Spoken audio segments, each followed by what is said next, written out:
Bismillahirrahmanirrahim. Assalamualaikum warahmatullahi wabarakatuh. Saya Hasuna binti Syuhaimi dari Ijazah Sarjana Muda Usuluddin Uniza akan membentangkan kalam hikam Syekh Ibnu Athaillah As-Sakandari. Sebelum itu, kita pergi kepada pengenalan dahulu, yang mana kalam hikam ini merupakan salah satu kitab karya Syekh Ibnu Athaillah As-Sakandari.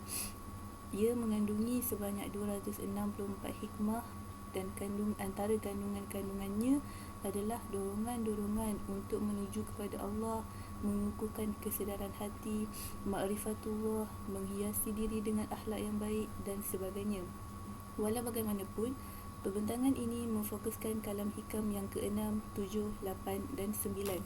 Kita pergi kepada kalam hikam yang ke-6.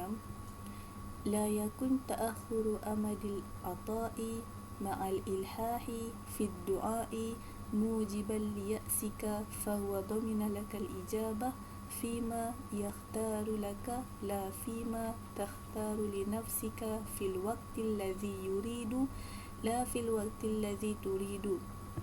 Maksudnya, janganlah hendaknya terlewat waktu berkenan sedangkan kamu terus berdoa membuatkan kamu berputus asa. Ingatlah, dia berjanji memperkenankan doamu mengikut pilihannya untukmu, bukan mengikut pilihanmu untuk dirimu, dan pada waktu yang dia mahu, bukan pada waktu yang kamu mahu. Kita lihat kepada pengertian doa sebelum itu, yang mana doa ini bermaksud permohonan.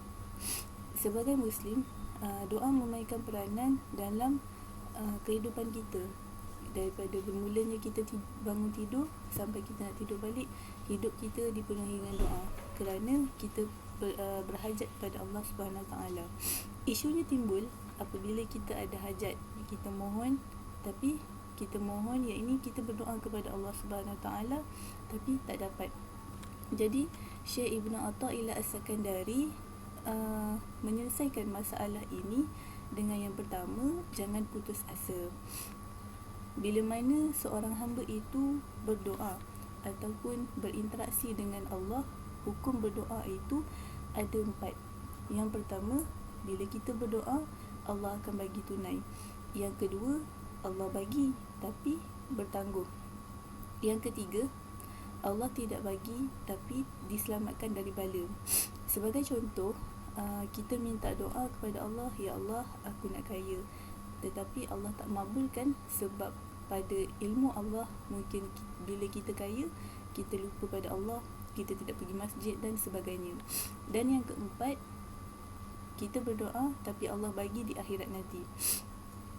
Kerana doa ini adalah sebahagian daripada ibadat. Hikmah yang tidak dimakbulkan doa, redha dengan ketentuan Allah. Tugas sebagai hamba, kita perlu memohon, iaitu berdoa dan usaha, tapi Allah yang menentukan apa yang terbaik bagi hambanya.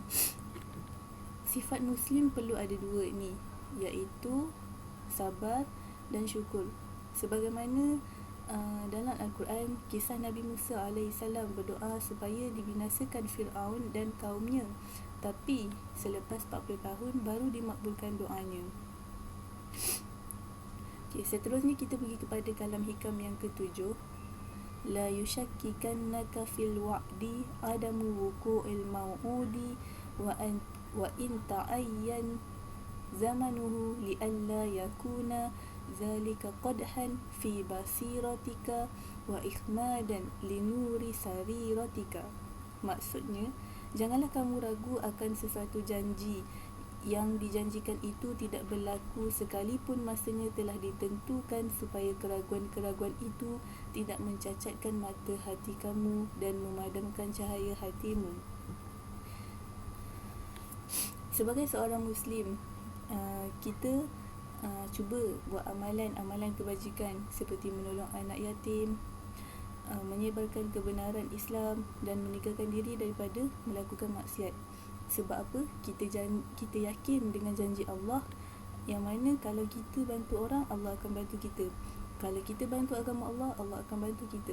Jadi janji Allah itu pasti berlaku dan tidak boleh ragu-ragu.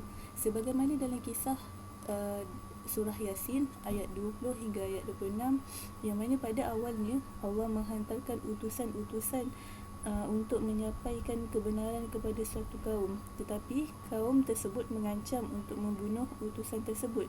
Maka datang seorang lelaki menyeru dan mengajak kaumnya untuk mengikut utusan-utusan itu.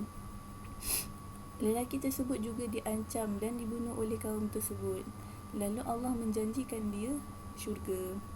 Jadi apabila kita dah buat kebajikan dan kita yakin yang janji Allah itu pasti akan berlaku, tiba-tiba jika tidak ditunaikan lagi, macam mana?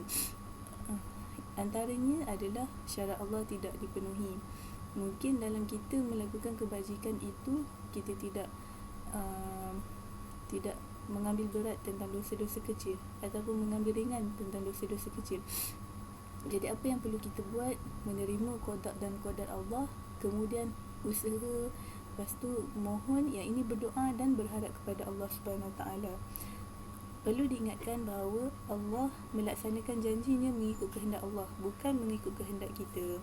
Seterusnya pergi kepada kalam hikam yang ke-8. Iza fataha laka wijhatan minat ta'arrufi fala tubali ma'aha in qalla amaluka fa innahu ma fatahaha laka illa wa huwa yuridu an yata'arrafa ilaika. Alam ta'lam anna at-ta'arrufa wa muriduhu alayka wal a'malu anta muhdiha ilayhi wa aynama tuhdihi ilayhi mimma huwa muriduhu alayka. Maksudnya, apabila Allah membuka satu ruang makrifah bagimu, janganlah kamu pedulikan amalanmu yang sedikit, kerana dia tidak membuka ruang itu bagi kamu kecuali dia mahu memberikan makrifah kepadamu. Tidakkah kamu tahu bahawa Allah sendiri yang membawanya kepadamu, dan amalanmu pula kamu yang menghadiahkannya kepadanya? Di manakah kedudukan apa yang kamu hadiahkan kepadanya jika dibandingkan dengan apa yang dia berikan kepadamu? Ruang makrifah ini bermaksud ada ruang untuk mengenal Allah. Makrifah ini dilihat dari sudut sifat-sifat Allah, kebesaran Allah dan keagungan Allah. Antara contoh ruang makrifah antaranya adalah musibah, penyakit dan keperluan hidup. Jadi jalan untuk kenal Allah ini ada dua.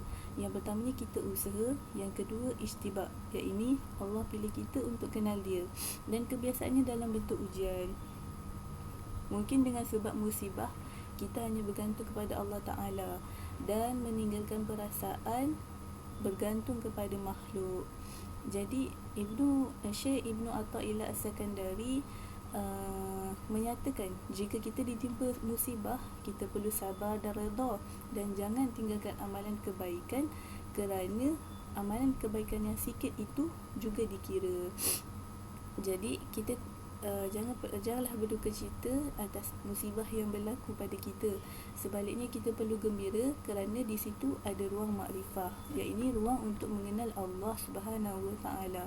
Seterusnya kalam hikam yang ke-9. Tanawwa'at ajnasul a'mali litanawwu'i waridatil ahwal. Kepelbagaian jenis amalan kerana kepelbagaian al-waridat ahwal yang berlaku. Amalan ibadat ini terbahagi kepada wajib dan sunat. Jadi kenapa Allah suruh melakukan amalan? Sebab manfaatnya kembali kepada kita, yang mana manusia berhajat kepada Allah Subhanahu Taala. Jadi soalan yang kedua, siapakah yang menjadikan kita boleh beramal? Allah Subhanahu Taala mentaufikkan kita boleh beramal melalui asbab-asbabnya. Mungkin dengan sebab kita bergaul dengan orang-orang soleh, mudah untuk kita beramal ibadah. Jadi persoalannya daripada kalam hikam yang ke-9 ini, kenapa ada kepelbagaian amalan ibadat? Okay, kita lihat yang pertama, setiap ibadah ada hikmah yang kembali manfaatnya kepada kita.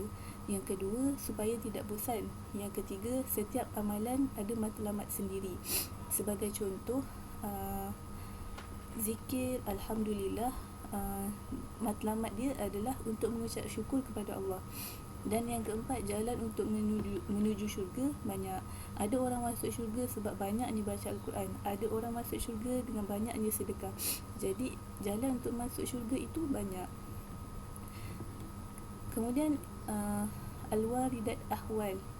Al-Waridat Ahwal ini bermaksud perasaan yang muncul dalam hati, iaitu ma'rifatullah. Perasaan ini adalah asas utama dalam ibadah untuk membetulkan hati dan juga kepada ubudiyah kepada Allah. Sebagai contoh, kita solat, hati kita pun solat. Jadi kesimpulannya, yang pertama, jangan putus asa jika doa belum dimakbulkan. Yang kedua, Allah tidak akan memungkiri janjinya. Yang ketiga, jangan berduka cita atas musibah kerana di situ ada ruang makrifah. Yang keempat, beribadah untuk ubudiyah kepada Allah. Sekian, wabillahi taufiq wal hidayah. Assalamualaikum warahmatullahi wabarakatuh.